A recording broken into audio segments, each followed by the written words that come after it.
Hi, I'm Casey Crawford. I'm the CEO and president of New American Mortgage. We are the fastest growing mortgage bank in the United States.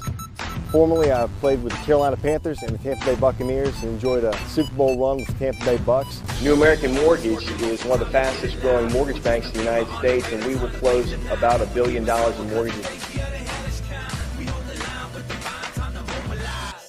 In 2007, God gave me a vision to start New American Mortgage, and it really convicted me at the time that at the time I was leaving a life that was all about building my own kingdom, and I was giving him tips and the leftovers. He challenged me at that time to build a business that was truly about building his kingdom, not my own, and that my family would be taken care of and sustained through that, but that we would build a unique financial institution that really existed to glorify him.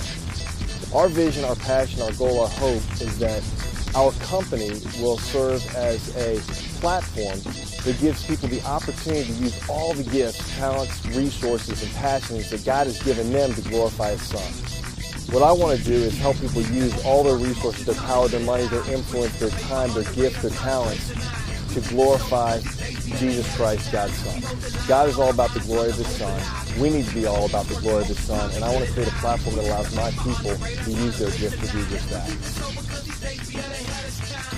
Ladies and gentlemen, Casey Crawford. All right.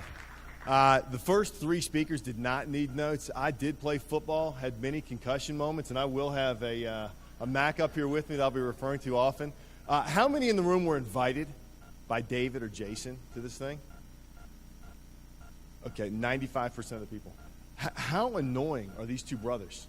I mean, these guys have gotten me into more trouble and gotten me to do more things than I ever dreamed I would do. They are probably the two most annoying brothers and people that I interact with in my life. And I say that with the utmost love and respect. They know how much I love them. But it was funny when I was listening to Jason tell the story of Rafiki and the Lion King. I was thinking, man, I so can relate with that. Man, I feel like Simba, and you are my freaking big stinky monkey that always come bother me and call me out to these plains and these battles and all this stuff. I'm in there hanging out in the jungle, man, having a good little time, no worries, Kuna Matata, doing my thing. No, you guys always got to call. We got to go fight some battle or slay some dragon, save something. And these guys have been a tremendous blessing in my life and in my family's life, as I'm sure they've been for many of you all, because they have acted like that little piece of sand I heard Jason mention in the shoe. Always a background reminder to me of the greater calling I have on my life and the man that God's calling me to be.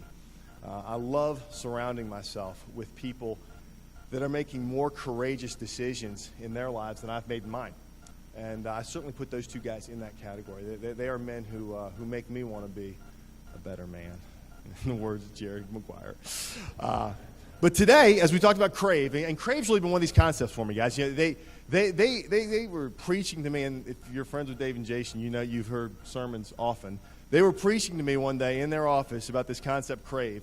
And ever since then, I really haven't been able to get it out of my mind. I've seen it everywhere I go. I woke up this morning, and my little Mac Apple light was shining at me. I thought, man, if there's ever a guy who's created a craving for a product, Steve Jobs, when I got my little iPhone 5.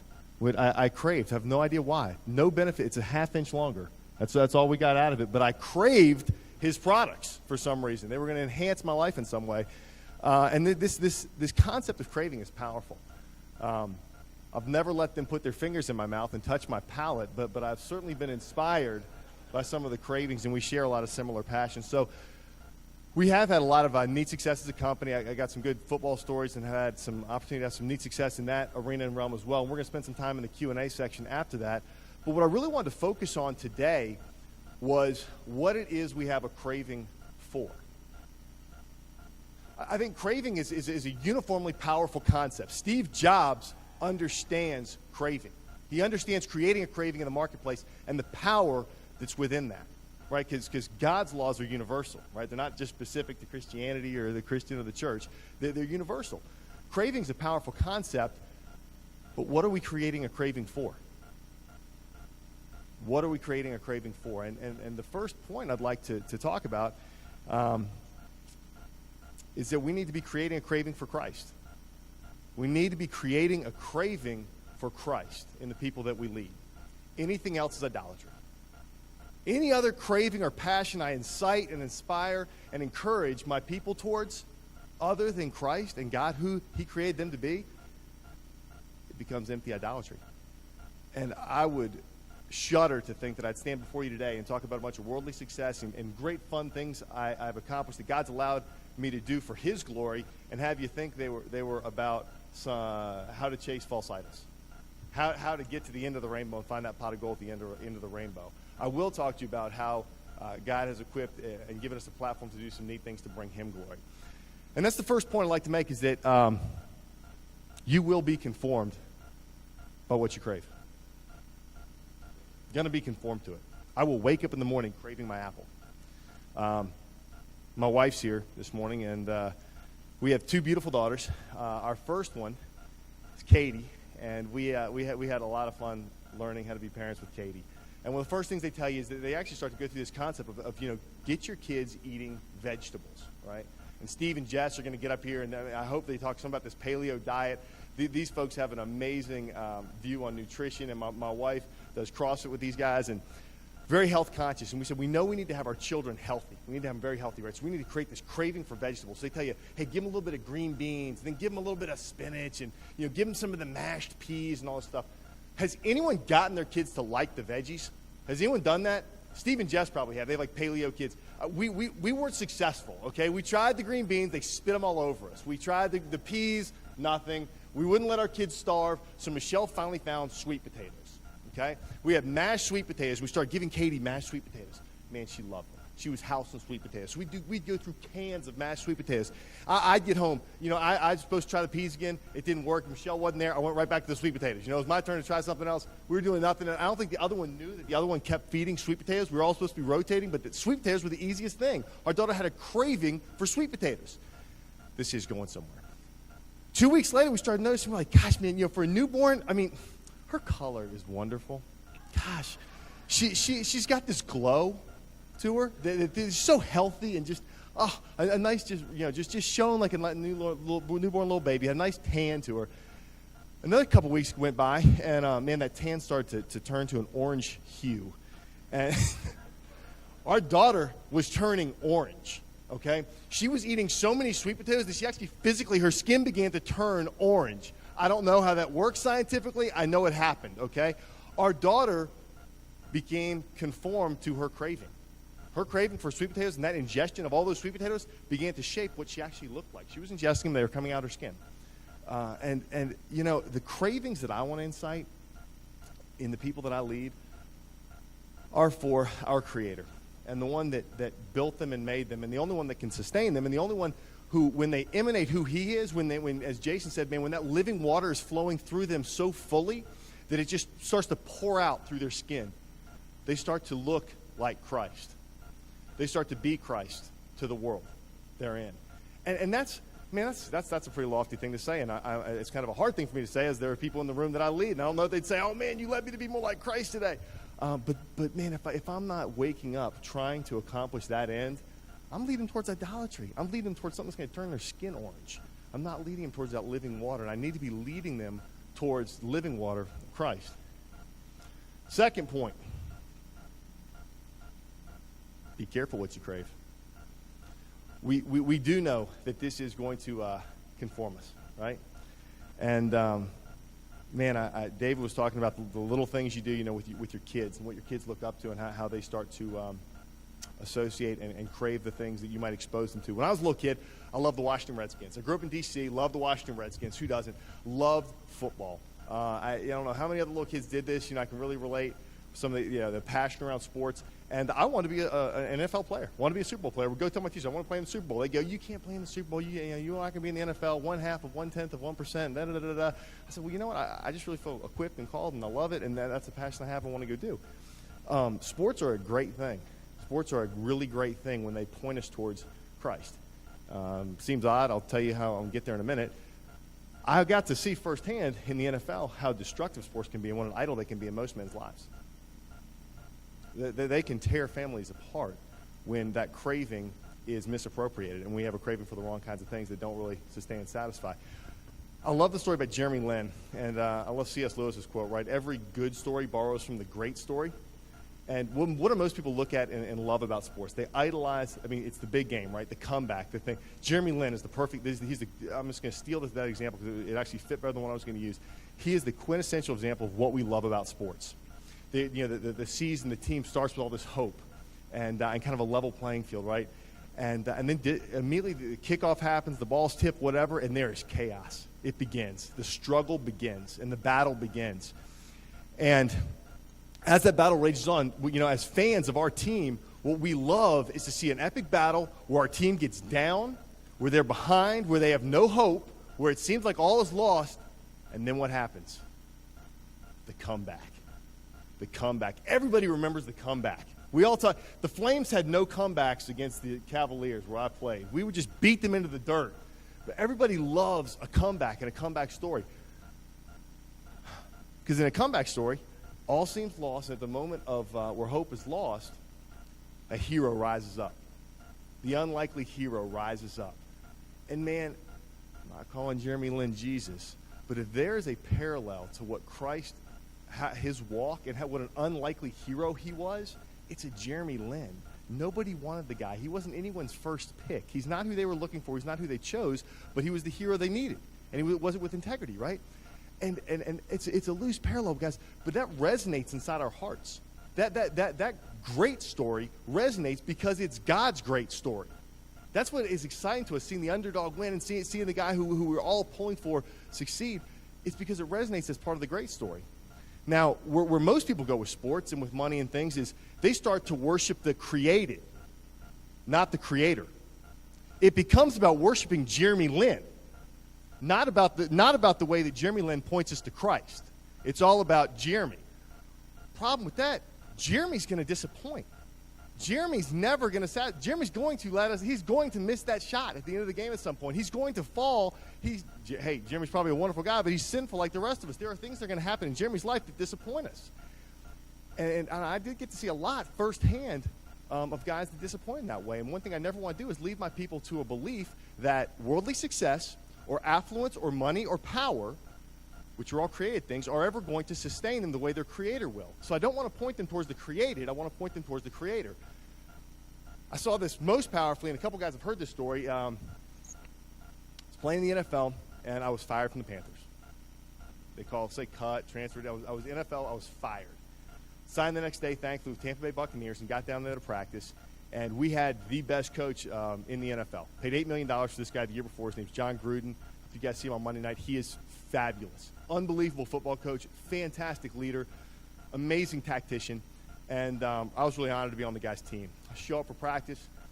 We get to the end of the first practice. He calls the whole team in. Not that unusual.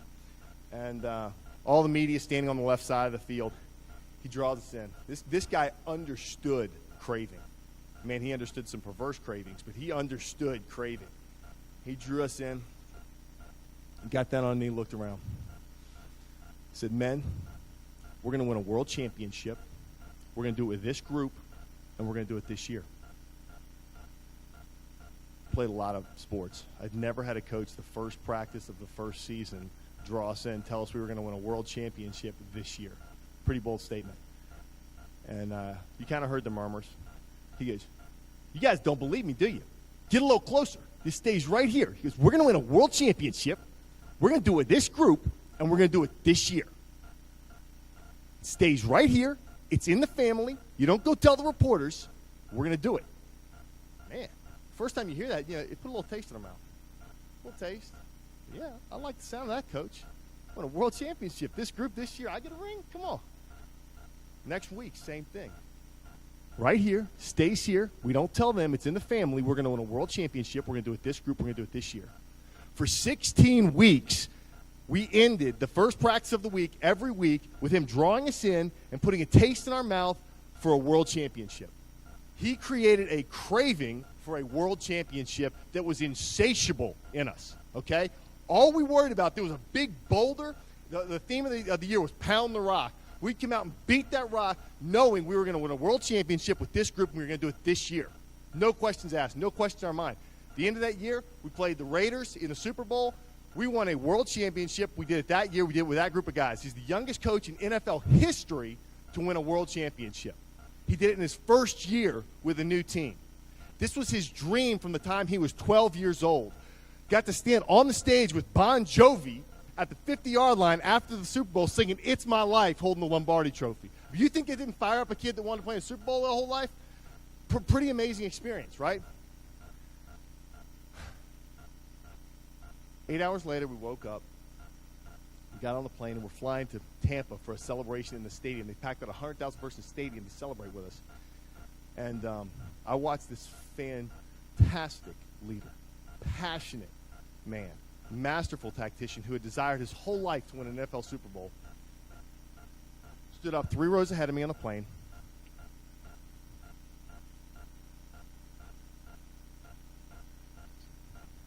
Four. I don't know what you guys think. I got 4 more fingers. I got 4 more freaking fingers. I want rings on them, baby. And, he smiled, and we all kind of laughed, and it was funny. It satisfied for 8 hours. It satisfied for 8 hours. That was a real blessing for me as a 24-year-old guy to get to see the other end of the rainbow. Get to see behind David Copperfield's curtain, that magic trick, how it was done, and what it did for you. There was no more questions in my mind about how good does that feel? What would it be like if? I had them answered. Thankfully, God answered those questions for me at a very early point in my life.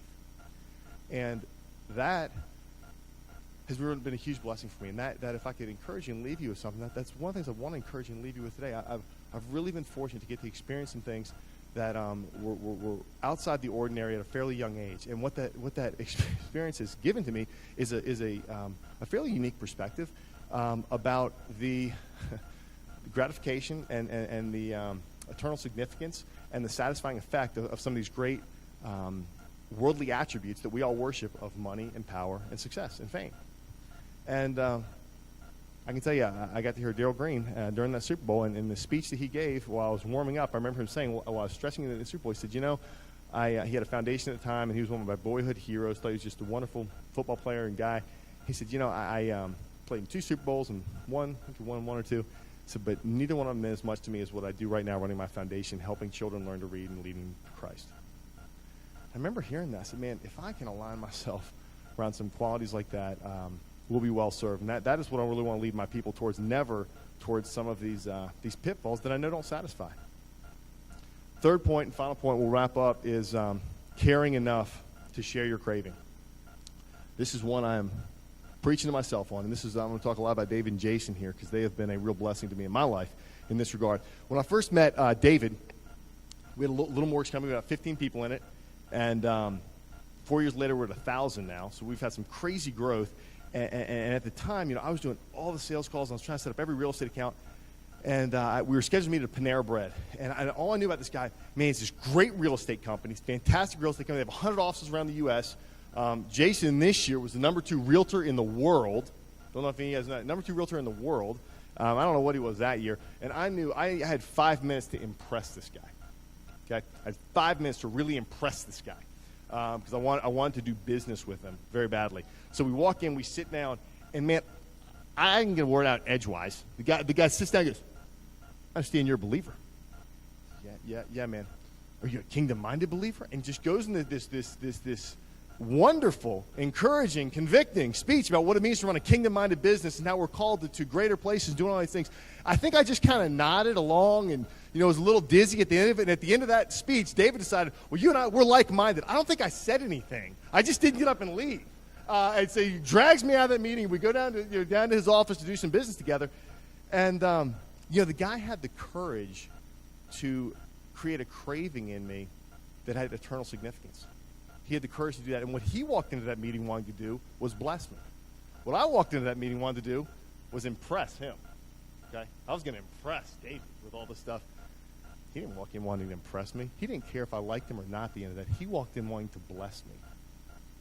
And man, my prayer is that we would be leaders who craved blessing our people, not impressing our people. We had a deep, strong, abiding desire to bless them. And the only way I know to bless my folks is to be an arrow, be a conduit, be a road marker to Christ for them, and to create a craving for Christ in them. I love what C.S. Lewis kind of talks about. He shapes a lot of my thoughts on things. And said, if we consider the unblushing promises of reward and the staggering nature of the rewards promised in the Gospels, it would seem that our Lord finds our desire not too strong, but too weak. We are half-hearted creatures fooling about with drink and sex and ambition when infinite joy is offered us. We're like ignorant children who want to continue making mud pies in a slum because we cannot imagine what is meant by the offer of a vacation at sea. We are far, far too easily pleased.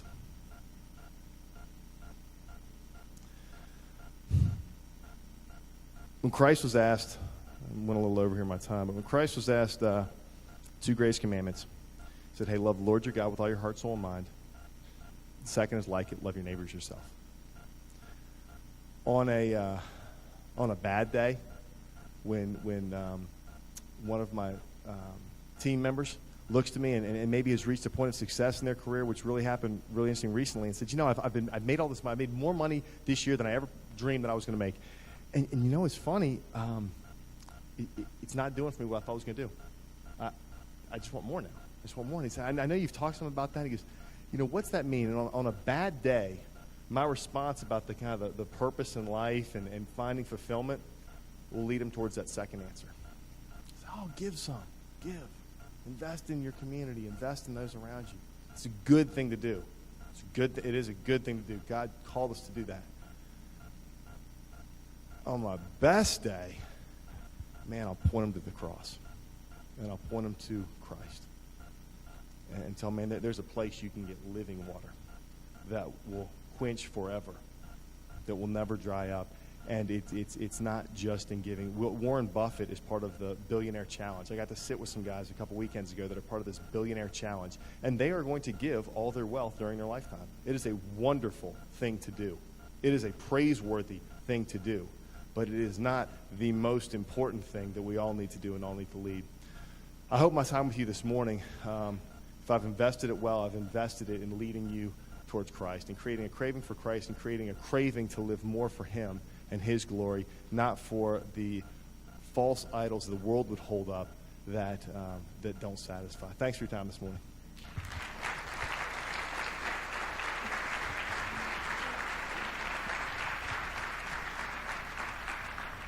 Well, thank you, Casey. Well, now, wonderful. Great job. I'm sitting up there, and I'm watching you speak, and you're bringing a great challenge to us, and it's so evident that God is the author of your success and doing great things in your life. But it's also very rare that we talk to somebody, and we get to hear from somebody who's played at the highest level of professional sport. And that in and of itself is an amazing accomplishment. But I'm curious, and I think these people are as well, to find out what was going on in your mind. You played in the Super Bowl, and at some point your career is coming to an end, and you're thinking about, what am I going to do after football? I mean, every athlete thinks about that, some more than others, obviously. Take us through the journey at that time when you begin to think, all right, what does life after football look like? Yeah. So for me, that journey probably started in college. Actually, I had 5 surgeries in 3 years in college and was pretty sure at that point that I wasn't going to continue to play. I'd met this cute field hockey player from New Jersey that I was pretty in love with, and she really didn't care that much if I played in the NFL or not, so that wasn't a huge burden on me, but I really felt called to go play. At the end of the day, it was really about a calling. It wasn't about just a deep-seated passion I had to play in the NFL. It was really about a calling. So even though I had a lot of injuries and really physically wasn't equipped the way I had been previously, I really felt God had called me to play. And as often happens with that kind of situation, you feel called. You're like, oh, this is going to be fantastic, and you go do it, and you run into a ton of adversity. And I did. I was the 5th guy on a depth chart of on the depth chart. They've only kept 3 tight ends, right, ever in the history of the team. So it was a difficult challenge and one that God really used to shape who I was. And like I said, I really think the reason he was taking me through a lot of that was maybe so that I had an insight to some of these false idols that I didn't need to spend 40, 50 years chasing to get to be in my 60s, worn out, tired, only to find out, how that illusion's done behind the curtain, like you talked about with David Copperfield. I mean, that's really kind of what I thought what I've seen anyway, being maybe some of the purpose behind that. It's so good. I want to talk about the practicality here of, as David did a good job of setting this up, that as God gives us favor, and the people in this room have been given great favor, He's given it to us for a reason. It's what we do with it. And I was doing some research on you, and I love the story of how you have decided to buy a condo and use your wealth and use your influence to go get a property for those who are the least. And so many times we take our eyes off the last of the least and those who need it. Two questions. What has God taught you through this project and helping others? And then what is He showing you? Is there something on His heart He's given you a vision for how you can continue to help the least? Yeah. So this vision actually was part and parcel of starting the company. Condensing a really long story, I really felt the calling to start this company, kind of similar to the way David and Jason did. And it was really, God was kind of saying to me, hey, I'm calling you to a ministry of the marketplace. Not the pulpit, but a ministry of the marketplace. And you were just as fully called to that ministry as I'm calling guys to preach and teach from the pulpit. And so with that, He said, okay, I want to give you a company. I'm going to bless you with this company, but it's not about building your kingdom. It's about building mine. And I've been a believer for a long time, but that paradigm shift for me hadn't really occurred yet, right? I kind of gave God the tip, right? I was going to make a lot of money. You get 10% or 12% or whatever it is. And here's a tip, right? Here's a tip. Didn't really change my life a whole lot. Or in fact, He said, no. He said, you're going to be sustained by this. You'll be provided for. Your family will be cared for, that kind of thing. But this is at its heart and at its core about building my kingdom, not yours. So that really looks like reinvesting the profits of this thing to bring me glory, right? Not yourself. And that was really the genesis of what he's referring to as what we call the West Side Story in Charlotte. And we do this in a couple markets where we try to find projects where we're reinvesting and serving the least among us in the cities that we do commerce in. We want to physically and substantially love the city. We invest in the churches because we do believe, first of all, that people need to know Christ, and somebody has to bring the good news. And then we invest in serving the least among us who are most ill-equipped to serve themselves, and that's been fantastic. In Charlotte now, we believe you have to be incarnate too, right? You can't come bombing in to do ministry on the weekend and then retreat back to your safe enclave during the week. So we have 5 families who have agreed to move into West Charlotte, which has traditionally been one of the most underserved parts of our city, spiritually, socially, economically, and they are living there with developing relationships with their neighbors. And learning to love them, share the love of Christ with them. And it has been a really phenomenal experience. It's only about a year old for us, so we're learning as we go. And it's a project we're looking to replicate in a lot of our cities across the country right now. I love that story, and what a great example it is for all of us. I think, personally, that sports is, to me, the greatest classroom for life. And, I'm curious, a guy who's played at the top level of football. You've been to the Super Bowl. You've played with some greats. You've been hit pretty hard, all the things that come with that. Take us through some of the most valuable lessons that the game of sport taught you, whether it was as a youngster, at the college level. You've probably had some great answers. You asked like Tebow that, man. I mean, how can I follow up like a Tebow answer with, what is the game of sports? Well, the difference between you and Tebow is you actually are going to have to answer it. But when Tebow talks, people just go, yeah. Craziest thing I've ever seen. It's amazing. It really is. It's really freaky. You're like 40-year-old women are out there going. It's just so obnoxious. All right. A little bit. You had a little bit of a crush. What's it, me? A small crush, yeah. Oh, I will tell you He was right somewhat now, enchanting. I had a massive man crush. Very enchanting because he guy. came out on the stage, and he's in a suit, and his thigh is as wide as my back. He's a massive man. Wait till you see Steve Pinkerton. Yeah, well, I have seen him in the back. I held on a little long when I squeezed his arm. It lasted an extra second. That's so true. All right. So back to this. We get 2 minutes. I'll let you take this. Sorry. Yes. No, you're fine. This is great. Life lesson that you've applied to business now from playing at the top levels of football. Right. Yeah, so very quickly, huge life lesson applied. I love this. Had a great believing tight ends coach. Fantastic guy. Every night, hey, go home, love your wife, hug her around the neck, tell you love her, read scripture. Great guy. I love the guy. Don Bro. And treated me like a son. I mean, come pick me up to go fishing off my dock during the summertime. My 3rd year comes around. I was having what I thought was my best year. Apparently coaches disagreed. And I got a phone call from Coach Bro. He said, hey, Case, I don't know how to tell you this. If I had another daughter, I'd like her to marry a guy like you, but Coach has decided to release you or cut you at 5 o'clock today. That's pretty tough, right? The first time somebody told me, I don't want you on my team. I hadn't heard that up until that point. And what I really learned, you got to bring value to every situation. You have to bring value to the context that you're in. You're not there just to be window dressing. You need to bring value to your context. It doesn't matter about being a good guy, being well liked, being the nice fella. Bring value to your context, especially in the business setting. And David and Jason, we're great friends. We're brothers in arms in a lot of ways. If I don't bring value to their organization, they should not be in business with me. They shouldn't employ me if I'm not bringing value to their organization. And I love what they say. Hey, we try to bring more value than we receive in compensation.